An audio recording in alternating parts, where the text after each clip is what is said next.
I will now be explaining physics concept number 2, which is on forces, mainly springs.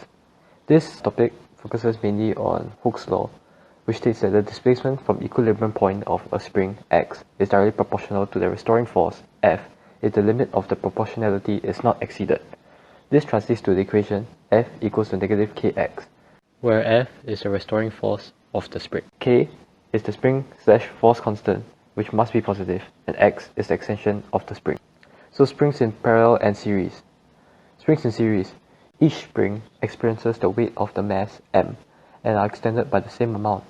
In general, 1 over k effective is equals to 1 over k1 plus 1 over k2, and if there are any other springs, so on. Springs in parallel. Weight of the mass m is distributed among the springs.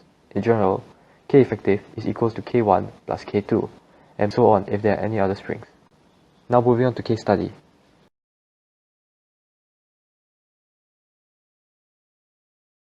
I'm Ethan. Today I'll be explaining the third rail section assembly. This is the third rail system used on our MRT trains.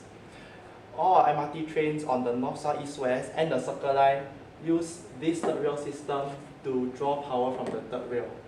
The third rail mechanism involves springs. That's why we are going to use this as our application today to explain how springs work.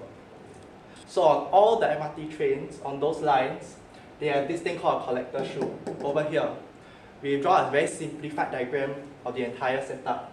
The collector shoe is consisting of 2 springs. And these are the springs that absorb all the forces this collector shoe here is going to take as the collector shoe rubs against the third rail and as it withdraws power. So as we all know, by the equation, any force exerted on the springs is equal to kx. K is the spring constant, x is the extension, how much the spring extends.